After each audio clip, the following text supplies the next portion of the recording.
নমস্কাৰ বন্ধু বান্ধৱীসকল, আপোনালোক সকলোকে আমাৰ ইউটিউব চেনেল জ্ঞান তীৰ্থৰ অন্য এটা ভিডিঅ'লৈ পুনৰ এবাৰ স্বাগতম জনাইছোঁ।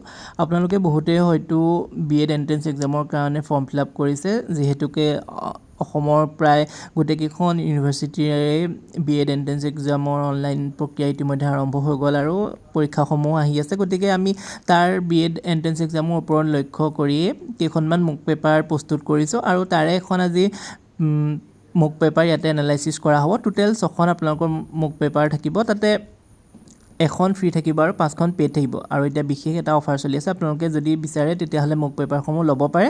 গতিকে ইয়াতে যোনখন পেইড পেপাৰ ওৱানখন অলপমান এনালাইচিছ কৰি দিয়া হ'ব, যাতে আপোনালোকে পেপাৰখিনি কেনেকুৱা ধৰণৰ হ'ব তাৰ এটা অনুমান কৰি ল'ব পাৰে।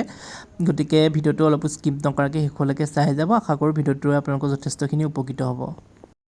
কুৱেশ্যন পেপাৰখন যদি আপোনালোকে চাবলৈ যায়, ইয়াতে লিখা আছে যে BEd entrance 2026 mock paper Gyan Tirtha way to success BEd entrance examination 2026।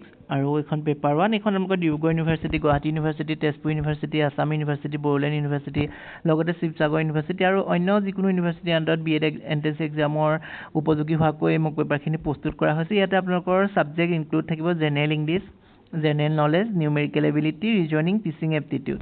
ইয়াতে ধুনীয়াকৈ আপোনালোকক দিয়া হৈছে এইখিনি। আৰু ইয়াতে টোটেল মাৰ্কছ 70, ডিউৰেশ্যন 2 আৱাৰ্ছ আৰু MCQ টাইপ এই কুৱেশ্যনছখিনি অনা হৈছে। গতিকে আজি পেপাৰ 1খনৰ কুৱেশ্যনছখিনি আলোচনা কৰিম। আৰু আপোনালোকক যদি এনেকুৱা এই পেপাৰখিনি লাগে তেতিয়াহ'লে আপোনালোকে এই ইমেইলটো দিয়া আছে, ইমেইলত আপোনালোকে কণ্টেক্ট কৰিব বা ইমেইলত এটা মেছেজ ড্ৰপ কৰি দিব, তাৰপাছত আপোনালোকে গোটেইখিনি গম পাই যাব।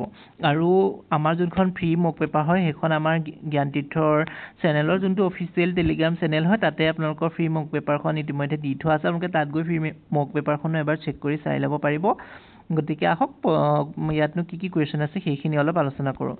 ইয়াতে প্ৰথম কুৱেশ্যন যে which of the following statement are correct. 1 number, the Olympic is an international sports event. 2, Mirabai Chanu is a weightlifter. 3, hockey is the national game of India officially. 4, Neeraj Chopra won an Olympic gold medal. Choose the correct option. A and 2 only, B 2 and 3 only, C 1, 2 and 4 only, D 1, 3 and 4 only. আৰু ইয়াতে আপোনালোকৰ শুদ্ধ উত্তৰটো হ'ব option number C 1, 2 and 4 only, অৰ্থাৎ the Olympic is a international sports event, এইটো শুদ্ধ হয়। লগতে Mirabai Chanu is a weightlifter, এইটো শুদ্ধ হয়। আৰু 4 যোনটো Neeraj Chopra was an Olympic gold medal, আৰু এইটো আপোনালোকৰ শুদ্ধ হয়। Next question, which of the following statement is correct regarding environment? The option: trees help in maintaining ecological balance. 2, air pollution affect human health. 3, plastic decomposes naturally within a few days. 4, water pollution harms aquatic life.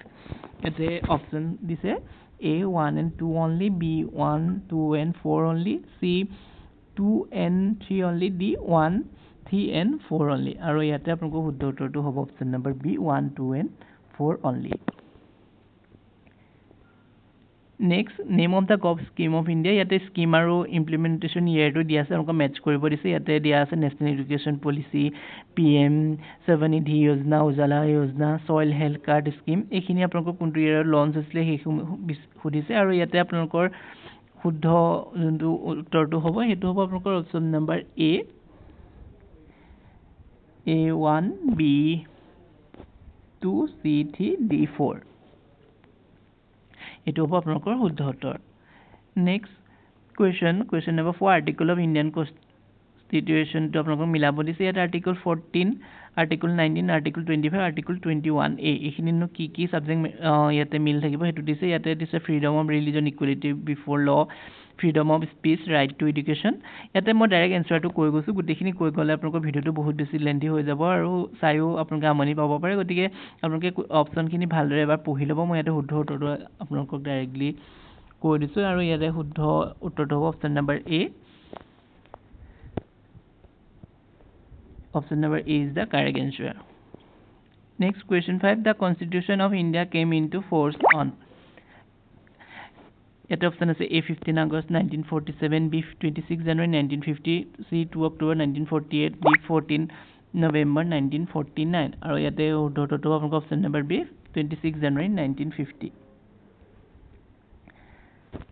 Next question number 6, which of the longest river in the world? Longest river কোনখন সুধিছে ইয়াতে আপোনাক option আছে A Amazon, B Nile, C Brahmaputra, D Ganga আৰু ইয়াৰে আপোনাক শুদ্ধটো হ'ব আপোনাক অপচন নম্বৰ B নীল নদী আটাইতকৈ দীৰ্ঘতম নদী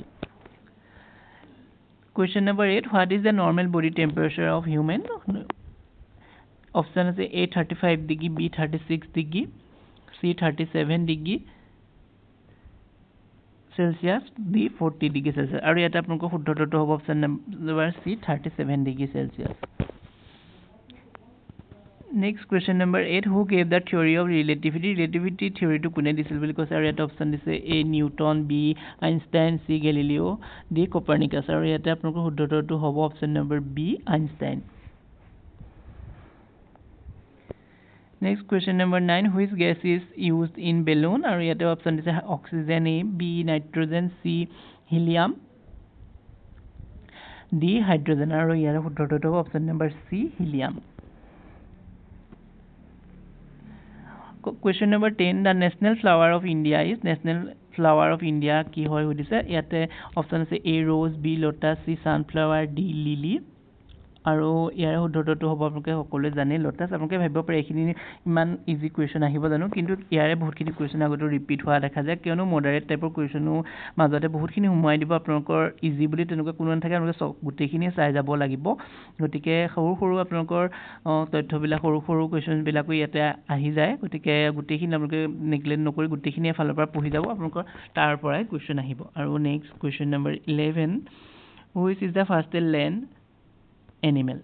A lion, B horse, C cheetah, D tiger আৰু ইয়াতে আপোনালোকৰ শুদ্ধটো হ'ব অপচন নম্বৰ C cheetah.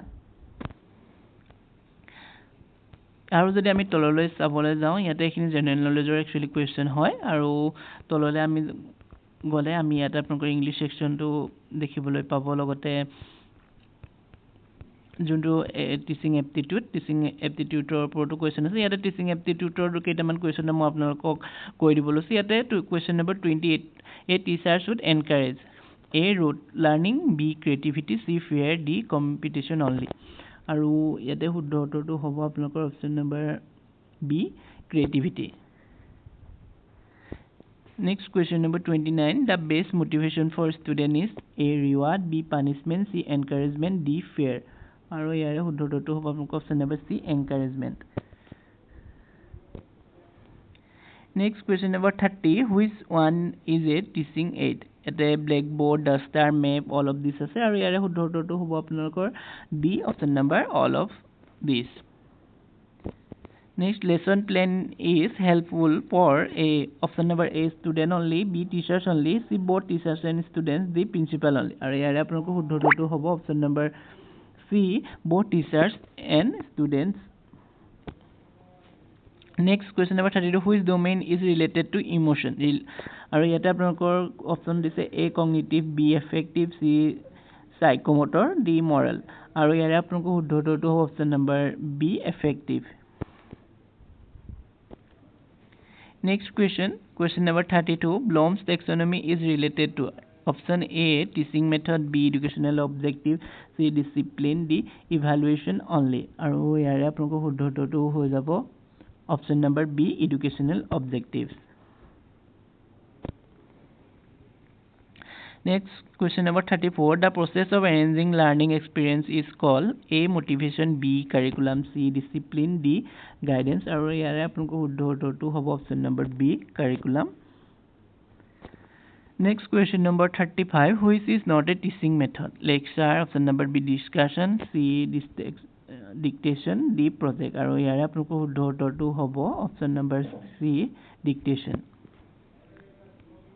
আৰু ইয়াতে ইয়াৰ পাছতে ইংলিছ সেকশ্যনটো আৰম্ভ হৈছে ইয়াতে চিনোনিম অফ ফ্ৰেজাইলটো সোধা হৈছে ফ্ৰেজাইলৰ চিনোনিম কি হয় ইয়াতে সুধিছে আৰু আপোনালোকৰ ইয়াত অপশ্যন দিয়া আছে যে ষ্ট্ৰং উইক ডেলিকেট হাৰ্ছ আৰু ইয়াতে অপশ্যনটো হ'ব ডেলিকেট এনেকৈ ইয়াত তললৈ আপোনালোকে যেতিয়া দেখিব তাতে ইংলিছৰ সেকশ্যনটো ইয়াতে আছে আৰু ইংলিছত যেনেকৈ আপোনালোকৰ পেজেছ আহে ইয়াতো আমি বহুত ধুনীয়া এটা পেজেছ এড কৰিছোঁ যে এইখিনি কুৱেশ্যন আপোনালোকে কৰিলে আপকামিং যিখিনি এক্সাম আছে বি এড এণ্ট্ৰেঞ্চৰ সেইখিনি আপোনালোকৰ বহুতখিনি সুবিধা হ'ব গতিকে যদি আপোনালোকৰ এই মোক পেপাৰখিনি লাগে তেতিয়াহ'লে আমাৰ ডেছক্ৰিপশ্যনতে মেইলৰ লিংক আছে লগতে আমাৰ টেলিগ্ৰাম চেনেল আছে আপোনালোকে তাত গৈ কণ্টেক্ট কৰিব পাৰিব আৰু মেইলত ডাইৰেক্টলি আপোনালোকে মেছেজ কৰিব পাৰিব আমি তাৰ পাছত আপোনালোকক মক পেপাৰখিনি প্ৰভাইড কৰা হ'ব গতিকে গোটেই মক পেপাৰখন যিহেতু এটা ভিডিঅ'তে আলোচনা কৰাটো সম্ভৱ নহয় ইয়াতে মেথমেটিক্সৰ পাৰ্টৰ লগতে ৰিজনিঙো তললৈ দিয়া আছে সেইখিনি আপোনালোকে যেতিয়া ফ্ৰী মক পেপাৰখন এবাৰ চাই ল'ব তেতিয়া গম পাব গতিকে এতিয়া যেহেতু অফাৰ চলি আছে আপোনালোকে 6খন মক পেপাৰ এখন তাৰে ফ্ৰী হ'ব 5খন আপোনালোকে অনলি 99 পে কৰিলে হ'ব গতিকে আজি ভিডিঅ'টো ইমানখিনি আছিলে যদি ভাল লাগে ভিডিঅ'টো লাইক কমেন্ট আৰু আপোনালোকৰ যিসকল বন্ধু বান্ধৱীয়ে বিএড এন্ট্ৰেন্স এক্সামৰ কাৰণে প্ৰিপাৰেচন কৰি আছে তেওঁলোকক হয়তো ভিডিঅ'টো শ্বেয়াৰ কৰি দিব যাতে তেওঁলোকো যথেষ্টখিনি উপকৃত হয় আৰু এনেকুৱা ধৰণৰ ইনফৰমেটিভ ভিডিঅ'সমূহ পাই থাকিবৰ বাবে জ্ঞান তীৰ্থ চেনেলটো আজি সাবস্ক্ৰাইব কৰি দিব ধন্যবাদ